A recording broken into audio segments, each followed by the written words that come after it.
નમસ્તે બાળ દોસ્તો, ડીકે એજ્યુકેશન ચેનલમાં આપનું સ્વાગત છે.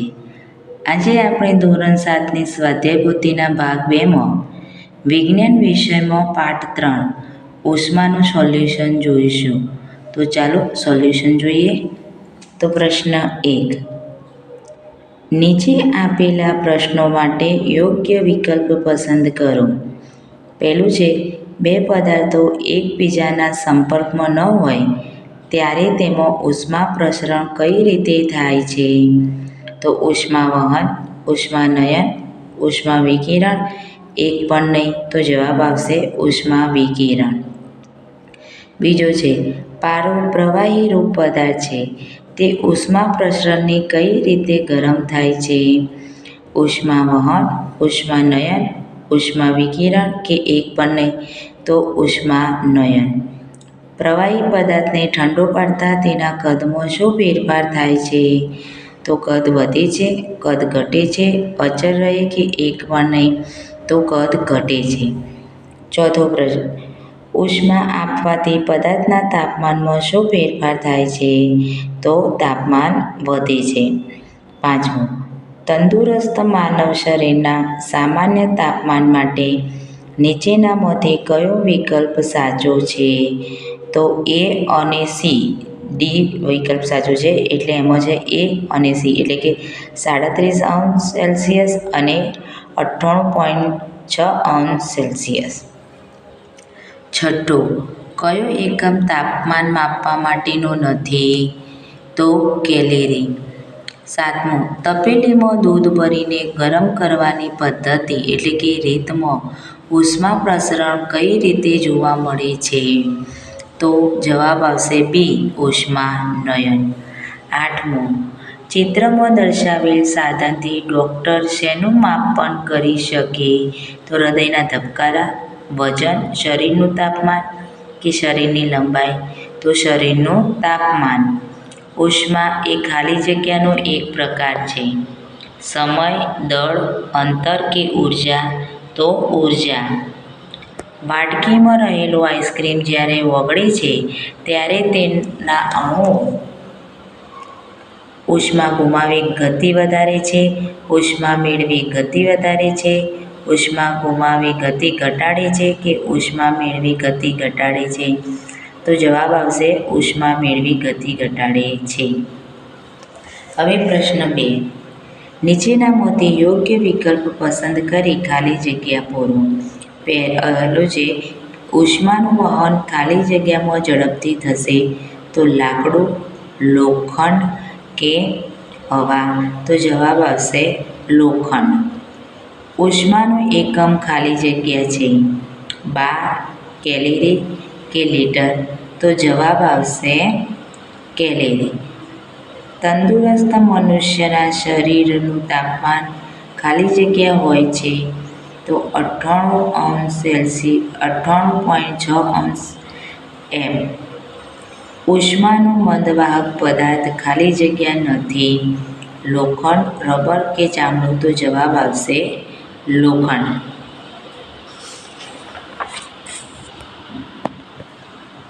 15મો, નીચેનામાંથી ઉષ્માના સુવાહક પદાર્થ અને મંદવાહક પદાર્થને અલગ કરો. તો કૌંસમાં આપણને પદાર્થો આપેલા છે: રબર, ચામડું, લોખંડ, એલ્યુમિનિયમ, તાંબુ, જસત, લાકડું, કાગળ, પ્લાસ્ટિક અને પોન્ટૂન. તો ઉષ્માના સુવાહકો અને ઉષ્માના મંદવાહકો. તો ઉષ્માના સુવાહક પદાર્થ થશે તાંબુ, લોખંડ, એલ્યુમિનિયમ, જસત. ઉષ્માના મંદવાહક પદાર્થ થશે રબર, ચામડું, લાકડું, કાગળ, પ્લાસ્ટિક અને પોન્ટૂન. પ્રશ્ન 3. વૈજ્ઞાનિક કારણો આપો. તો 16મું, કુકરનું હાથું એબોનાઇટનું રાખવામાં આવે છે કારણ કે પ્રેશર કુકર ખોરાક રાંધવા માટે વપરાતું હોવાથી તે ઉષ્માની અવાહક ધાતુનું બનેલું હોય છે. પ્રેશર કુકરની ધાતુ ખૂબ જ ગરમ થવાથી તેને હાથાથી પકડી શકાતી નથી. એબોનાઇટ ઉષ્માનું અવાહક હોવાથી તે ગરમ થતું નથી. આથી પ્રેશર કુકરનો હાથો એબોનાઇટનો રાખવામાં આવે છે. 17મો પ્રશ્ન. ઉષ્માના સુવાહકો અને ઉષ્માના મંદવાહકો વચ્ચેનો તફાવત ઉદાહરણ આપીને સ્પષ્ટ કરો. તો ઉષ્મા સુવાહકો, ઉષ્મા મંદવાહકો. પહેલું, આ પદાર્થોમાંથી ઉષ્માનું વહન સહેલાઈથી થાય છે. ઉષ્મા મંદવાહકમાં આ પદાર્થોમાંથી ઉષ્માનું વહન સહેલાઈથી થઈ શકતું નથી. એના ઉદાહરણો જોઈએ. ઉષ્મા સુવાહકના તો તાંબુ, ચાંદી, એલ્યુમિનિયમ વગેરે તેના ઉદાહરણ છે. જ્યારે ઉષ્મા મંદવાહકના ઉદાહરણો કાચ, પ્લાસ્ટિક, એમોનાઇટ, રબર વગેરે તેના ઉદાહરણ છે. 18મો પ્રશ્ન. ડોક્ટરના થર્મોમીટરથી ઉકળતા દૂધનું તાપમાન માપી શકાય કેમ? ના, ડોક્ટરના થર્મોમીટરથી ઉકળતા દૂધનું તાપમાન માપી શકાય નહીં. કારણ કે ડોક્ટરનું થર્મોમીટર 35°C થી 42°C સુધીનું જ તાપમાન માપી શકે છે. જ્યારે ઉકળતા દૂધનું તાપમાન 100°C ની આસપાસ હોય છે. તેથી મર્ક્યુરી 42°C થી આગળ વધી નળી તોડી નાખે છે. હવે પ્રશ્ન 19. શરીરનું તાપમાન માપવા લેબોરેટરી થર્મોમીટર વાપરી શકાય શા માટે? ના, શરીરનું તાપમાન માપવા માટે લેબોરેટરી થર્મોમીટર વાપરી શકાય નહીં. લેબોરેટરી થર્મોમીટર -10° થી 110° ગાળાનું હોય છે. સામાન્ય મનુષ્યના શરીરનું તાપમાન 37°C હોય છે. આ ઉપરાંત લેબોરેટરીના થર્મોમીટરમાં ખોંચા આવેલા હોતા નથી. ખોંચ આવેલી હોતી નથી. પ્રશ્ન 20. દરિયાકાંઠે રહેતા લોકોના મકાનોની બારીઓ દરિયા તરફ શા માટે રાખવામાં આવે છે? કારણ કે સમુદ્ર કાંઠે સમુદ્ર પરથી દરિયાઈ લહેર જમીન તરફ આવે છે. આવી ઠંડકવાળી સમુદ્રની હવા મેળવવા દરિયાકાંઠે રહેતા લોકોના મકાનોની બારી સમુદ્ર તરફ રાખવામાં આવે છે. હવે પ્રશ્ન 21. શિયાળામાં દરિયાકાંઠાની હવા શા માટે ગરમ હોય છે? તો દિવસે સમુદ્રના પાણી કરતાં જમીન ઝડપથી ગરમ થાય છે. જમીન પરથી ગરમ હવા ઉપર તરફ ગતિ કરે છે. તેની જગ્યા લેવા સમુદ્ર પરની ઠંડી હવા જમીન તરફ ઘસી આવે છે અને હવા ગરમ થઈ જાય છે. સમુદ્ર ઉપરથી આવતી ઠંડી હવાને દરિયાઈ લહેર કહે છે. તેથી શિયાળામાં દરિયાકાંઠાની હવા ગરમ હોય છે. હવે દરિયાઈ લહેર અને ભૂલહેર સમજાવો. તો દરિયાઈ લહેર સમુદ્રકાંઠાના વિસ્તારમાં દિવસે સમુદ્ર પરની ઠંડી હવા જમીન તરફ ગતિ કરે છે. આને દરિયાઈ લહેર કહે છે. ભૂલહેર સમુદ્રકાંઠાના વિસ્તારમાં રાત્રિના સમયે જમીન પરની ઠંડી હવા સમુદ્ર તરફ ગતિ કરે છે. એને ભૂલહેર કહે છે. પ્રશ્ન 23. ઉનાળામાં સુતરાઉ કાપડના વસ્ત્રો શા માટે પહેરવામાં આવે છે? તો ઉનાળામાં ગરમી ખૂબ જ હોય છે. તેથી સફેદ કે આછા રંગના સુતરાઉ કપડાં ઉષ્માનું શોષણ ઓછું કરે છે. તેથી ઉનાળામાં સુતરાઉ કાપડના વસ્ત્રો પહેરવામાં આવે છે. 24મો. શિયાળામાં ઊનના વસ્ત્રો પહેરવા પાછળના કારણો જણાવો. કારણ કે ઊન એ ઉષ્માનું મંદવાહક છે. વળી ઊનના રેસાઓ વચ્ચે હવા ભરાઈ રહી છે. આ હવા આપણા શરીરની ઉષ્માને વાતાવરણમાં જતી અટકાવે છે. તેથી આપણને હૂંફ અનુભવાય છે. આથી શિયાળામાં આપણે ઊનના વસ્ત્રોનો ઉપયોગ કરીએ છીએ. હવે તફાવત આપો. ક્લિનિક થર્મોમીટર અને લેબોરેટરી થર્મોમીટર. તો પહેલું ક્લિનિક થર્મોમીટરમાં તેમાં 35° થી 42° સુધીના તાપમાન દર્શાવતા આંક છાપેલા હોય છે.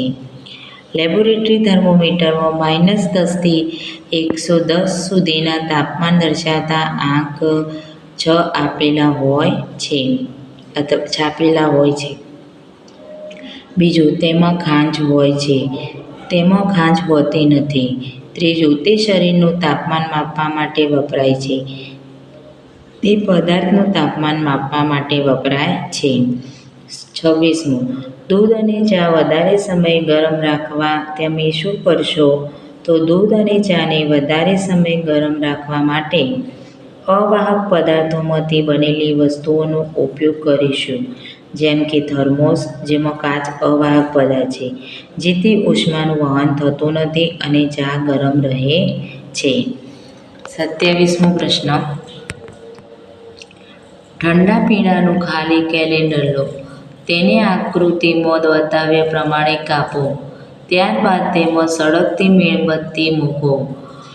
કન્ટેનરને પાણી ભરેલા મોટા પાત્રમાં મૂકી અવલોકન કરો. શું જોવા મળ્યું? શા માટે? તો મીણબત્તી થોડા સમય બાદ બુઝાઈ જાય છે, કારણ કે મીણબત્તીના દહનથી CO2 વાયુ ઉત્પન્ન થાય છે, જે વજનમાં ભારે હોવાથી મીણબત્તીને સળગવા માટે જરૂરી ઓક્સિજનને અટકાવે છે, તેથી મીણબત્તી બુઝાઈ જશે. 28મો પ્રશ્ન, એક કાચનો પારદર્શક પ્યાલો લઈ તેને ગરમ પાણીથી છલોછલ ભરો. તેમાં લાલ રંગની શાહીનો 3-4 ટીપાં ઉમેરો. બીજા ગ્લાસને ઠંડા પાણીથી છલોછલ ભરો. તેના ઉપર નકામું પોસ્ટકાર્ડ ચાર્ટ પેપર મૂકો. હવે તે પ્યાલાને ગરમ પાણીના પ્યાલા પર પાણી ઢોળાય નહીં તે રીતે ઊંધો મૂકો. અવલોકનની નોંધ કરો. અહીં ગરમ અને ઠંડા પાણી વચ્ચે ઉષ્માનયનની રીતે ઉષ્માનું પ્રસરણ થશે. આપણે લાલ રંગના પાણીના કારણે ઉપર જતા જોઈ શકીએ છીએ. એક વાક્યમાં ઉત્તર લખો. 29મું, શિવાનીની માતા નીચે ચિત્રમાં દર્શાવેલ પરિસ્થિતિવાળા ક્લિનિક થર્મોમીટરનો ઉપયોગ શરીરનું તાપમાન માપવા માટે કરે છે. શું તે સાચું તાપમાન માપી શકશે? કેમ? ના, સાચું તાપમાન માપી શકાશે નહીં, કારણ કે મર્ક્યુરીનો દોરાનો છેડો 35°C ઉપર છે. 30મો, રાજેશને તાવ આવ્યો છે, તો તેના શરીરના તાપમાન વિશે મહેશ શું અનુમાન કરી શકે? રાજેશને તાવ આવ્યો હોવાથી તેના શરીરનું તાપમાન 35°C કરતાં વધુ અને 42°C કરતાં ઓછું હશે. થર્મોમીટરની મદદથી તાપમાનનું માપન કરતી વખતે કઈ કાળજી રાખશો? થર્મોમીટરને સીધું રાખવું, ત્રણસું રાખવું નહીં. થર્મોમીટરનો મર્ક્યુરીવાળો ભાગ જે પદાર્થનું તાપમાન માપવાનું છે તેની સાથે સંપર્કમાં રહેવો જોઈએ. 23મું, કયા સળિયાનું મીણ ઝડપથી ઓગળશે? શા માટે? તો અહીંયા ઉકળતું પાણી આપેલું છે બીકરમાં, અને નીચે કાચનો સળિયો, લાકડાનો સળિયો, ધાતુનો સળિયો, પ્લાસ્ટિકનો સળિયો આપેલો છે, અને બધાની અંદર મીણ છે. તો ધાતુના સળિયાનું મીણ ઝડપથી ઓગળશે, કારણ કે ધાતુ ઉષ્માનું સુવાહક હોવાથી તે ઝડપથી ગરમ થશે. 33મો પ્રશ્ન, વિષુવવૃત્તની નજીકના પ્રદેશો એ ધ્રુવો પરના પ્રદેશો કરતાં ગરમ કેમ હોય છે? તો વિષુવવૃત્તની નજીકના પ્રદેશો પર સૂર્યના કિરણો સીધા પડે છે, જ્યારે ધ્રુવ પ્રદેશો પર સૂર્યના કિરણો ત્રાંસા હોવાથી વિષુવવૃત્તની નજીકના પ્રદેશો પર ધ્રુવ પ્રદેશો કરતાં વધુ ગરમી હોય છે. આધુનિક રીતે થતા નવા બાંધકામમાં વપરાતી પોલી ઈંટો વડે બનાવેલ દિવાલો મકાનને કેવી રીતે ઠંડી રાખે છે? તો બે પોલી ઈંટો વચ્ચે હવાનું સ્તર રહેલું હોય છે. હવા ઉષ્માની મંદ વાહક છે, માટે ઘરની બહાર રહેલી ગરમીને ઘરમાં પ્રવેશવા દેતી નથી, અને ઘરની અંદર રહેલી ઠંડક યથાવત રહે છે. બાળ દોસ્તો, જો આ વિડીયો પસંદ આવ્યો હોય તો લાઇક, શેર અને સબસ્ક્રાઈબ જરૂરથી કરજો.